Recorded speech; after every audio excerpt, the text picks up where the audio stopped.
सच साहेब जय हो बंदी छोड़ के। तो आज फिर एक कुतर्की ने, एक अज्ञानी ने संत रामपाल जी महाराज पर झूठे आरोप लगाने का प्रयास किया। उन्होंने कहा कि वह झूठे प्रमाण के साथ में ज्ञान देते हैं। तो देखते हैं, पहले इस व्यक्ति की वीडियो देख लेते हैं, उसके बाद आगे प्रमाण के साथ बात करेंगे। हर हर महादेव, जय श्री राम। आज का टॉपिक है रामपाल के गपोड़ी चेले। ठीक है, मुंह में आया गपोड़ देते हैं, बिना सोचे बिना समझे। इनको कोई मतलब नहीं रहता है कि कोई प्रमाण भी मांगेगा इनसे। गपोड़ दिया और उसके जो अंध भक्त हैं वो उसको सच मान लेते हैं। अब देखिए यहाँ पर भगवान श्री कृष्ण की पाँव में तीर लगने की कहानी किस तरह बता रहे हैं। और दूसरी बात भी एक है, वो भी सुनिएगा। ठीक है कि इनको ये तक पता नहीं कि यादव वंश किस तरह आपस में लड़के मरे थे, और जो यादव वंश को कि श्री कृष्ण को श्राप किसने दिया था, भगवान श्री कृष्ण को श्राप किसने दिया था, ये तक पता नहीं इन मूर्खों को। पहले गुरुजी के मुखारविंद से सुनेंगे और फिर प्रमाण के साथ। अब हम आते हैं उसी प्रसंग पे कि यादव सभी भगवान श्री कृष्ण जी की आड़ में अहंकारी हो गए, साधु संतों का सत्कार त्याग दिया, उनके साथ मजाक करने लगे। तुम क्या हो, तुम भटकते फिरते हो जंगल में, है अपना कोई धंधा करके क्यों नहीं खाते हो, इस तरह की भाषा बोलने लगे। उस समय दुर्वासा जी उस बनी में जाकर बैठ गए, द्वारका के बाहर थोड़ी सी दूरी पे। और द्वारका के अंदर इस बात की एक ऐसी रूमर चली, चर्चा का विषय बना के एक महापुरुष आए हैं दुर्वासा जी, बड़े पहुंचे हुए संत हैं और भूत भविष्य और वर्तमान की सब जानते हैं। श्री कृष्ण जी के पुत्र प्रद्युम्न और उसके साथियों ने मिलकर एक कुबद सूझी।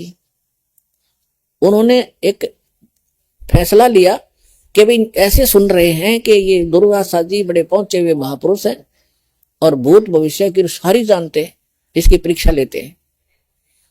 उन्होंने क्या किया कि प्रद्युम्न को, श्री कृष्ण जी के पुत्र को, एक स्त्री का स्वांग करवा दिया, स्त्री के कपड़े बना दिए और एक गर्भवती स्त्री का स्वांग बना दिया। पेट के ऊपर एक कढ़ाया, जैसे छोंक छांक लाने की छोटी सी कढ़ाई हो घर में, रसोई में एक छोटी सी कढ़ाई पेट का बांध दी और ऊपर के उसका लोगड़ बांध दिया, रुई सी, फिर कपड़ा बांध दिया और ऊपर के और ताले कपड़े पड़ा दिए और मुंह ढक लिया, घूंघट काट के चल पड़ी।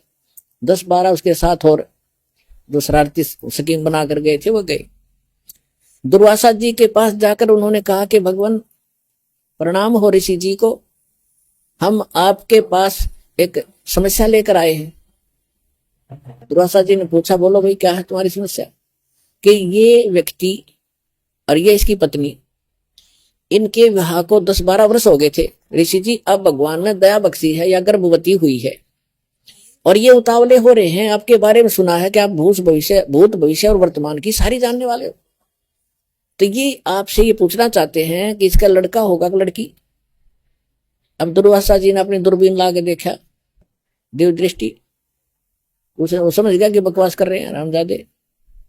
लाल आंख करके और ठाया चिमटा ने बोला, यादव कुल का नाश होगा, इससे तुम्हारा ना सर्वनाश होगा यादव कुल का, भाग जाओ रामजादो, तुम क्या कर रहे हो? और ये तो भाग लिए बालक, आगे थारा नाश होगा इससे। अब वो बच्चे भाग आए गांव में। बच्चा तक ये था, पोता लड़का हो रहा था निरुद्ध, उसका प्रद्युम्न बन गए। बाकी को बच्चा कभी भी ये जो बुरा कर्म होता है आदमी को किसी ना किसी एज में दुख जरूर देगा। तो नगर में जब आए उन्होंने सबको बताया कि ऐसे ऐसे हम गए थे। दुर्वासा जी तो सचमुच जान गए, वो तो सचमुच जानकार है। उन्होंने बता दिया कि ये गर्भवती नहीं है, तुम्हारा नाश होगा, जिससे तुमने गर्भ बना रखा है इसका, इससे तुम्हारा नाश होगा। तो गांव के जो मुखिया और बुद्धिमान से व्यक्ति बुजुर्ग थे, उनको चिंता बनी कि बच्चों ने तो बकवाद कर दी और उसने श्राप दे दिया, सारे सारे मरेंगे तब। तो उनमें से कुछ कहने लगे कि हमारे सिर पर भगवान श्री कृष्ण बैठे हैं। वाह भाई वाह, ये भी कोई डर की बात है, चलो उसके सामने उनसे प्रार्थना करते हैं। अब श्री कृष्ण जी के पास गए, श्री कृष्ण जी से जाकर अपना चिंता का विषय बताया कि भगवान ऐसे ऐसे बच्चों ने मजाक कर दिया और दुर्वासा जी ने श्राप दे दिया। और दुर्वासा जी का श्राप तो बिजाइल कैसा है, ये तो वापस हो ही नहीं सकता। सत साहेब, जयबंदी छोड़ की जय हो संत रामपाल जी महाराज की। तो आज कुछ लोग इस विषय पर टिप्पणियां कर रहे हैं, सवाल उठा रहे हैं कि ऋषि दुर्वासा जी ने यादव कुल को नाश का श्राप कहाँ दिया था, इसका प्रमाण कहाँ है। एक तो हमारे संत रामपाल जी महाराज का एक एक शब्द प्रमाणित होता है, उसके लिए कोई प्रमाण की आवश्यकता नहीं है। फिर भी कुछ मूर्ख हैं जिनको प्रमाण देने की आवश्यकता है, पड़ जाती है, दुनिया को भ्रमित करते रहते हैं और उन्हें गलत साबित करने का प्रयास करते हैं। तो आइए चलिए हम आपको इसका प्रमाण दिखाते हैं। ये कौन से जगह प्रमाण है,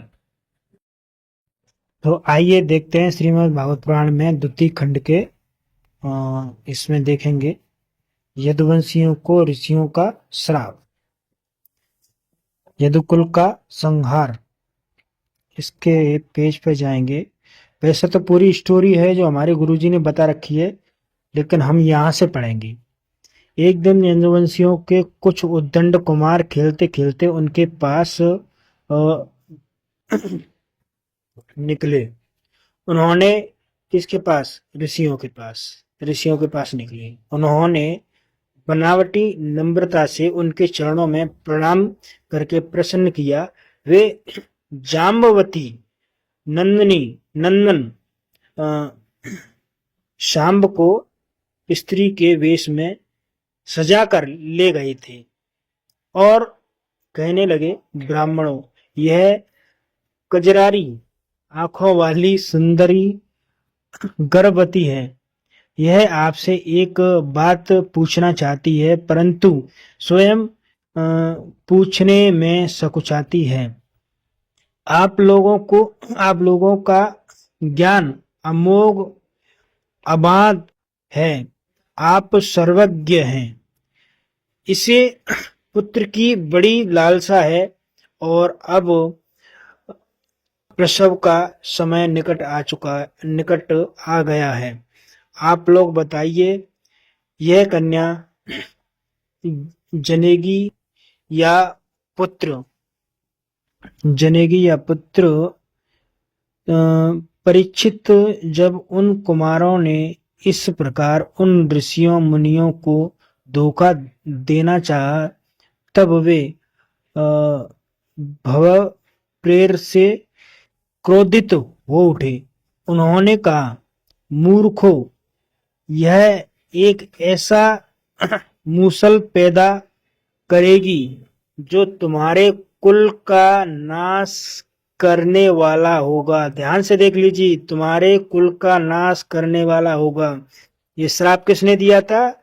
ऋषि विश्वामित्र, दुर्वासा ऋषि ने ये दिया था। तो वहां पे कौन से ऋषि आए थे? ऋषि विश्वामित्र, असित, कण्व, दुर्वासा, भृगु, अंगिरा, कश्यप, वामदेव, अश्री, वशिष्ठ और नारद आदि बड़े बड़े ऋषि द्वारका के पास ही पिंडार कुरुक्षेत्र में जाकर निवास करने आए थे।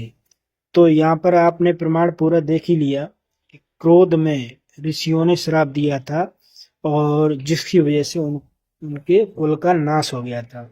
और कुछ मूर्ख उद्दंड हैं जो संत रामपाल जी महाराज के ज्ञान को गलत साबित करने में लगे हुए हैं। जो कहते हैं कि एक गधा ट्रेन के सामने आकर ये सोचता है कि एक दिन कुछ अपने मित्रों के साथ मिलकर साधुओं का अपमान किया। पुरुष था लेकिन स्त्री बनके, औरत बनके, घूंघट करके और गर्भ में कुछ वस्त्र इत्यादि लगा के संत के पास पहुंच गए। बालक थे, बालक स्वभाव में पहुंच गए संत का मजाक उड़ाने के लिए। जाके संत से पूछ रहे, महाराज जी आप तो अंतर्यामी हो, तो बताओ ये जो महिला है इसके गर्भ से किसका प्रागट्य होगा, बेटी होगी कि बेटा होगा? अब संत सचमुच जानकार थे, आंख बंद करके समझ गए कि हमारे साथ ये मजाक किया जा रहा है। तो क्रोध में आके संतों ने श्राप दे दिया कि इसके गर्भ से ना तो पुत्र होगा ना पुत्री होगी, इसके गर्भ से एक मूसल प्रकट होगा जो तुम्हारे पूरे वंश का तहस नहस कर देगा। घबराए बालक सारे, यदुवंशी बालक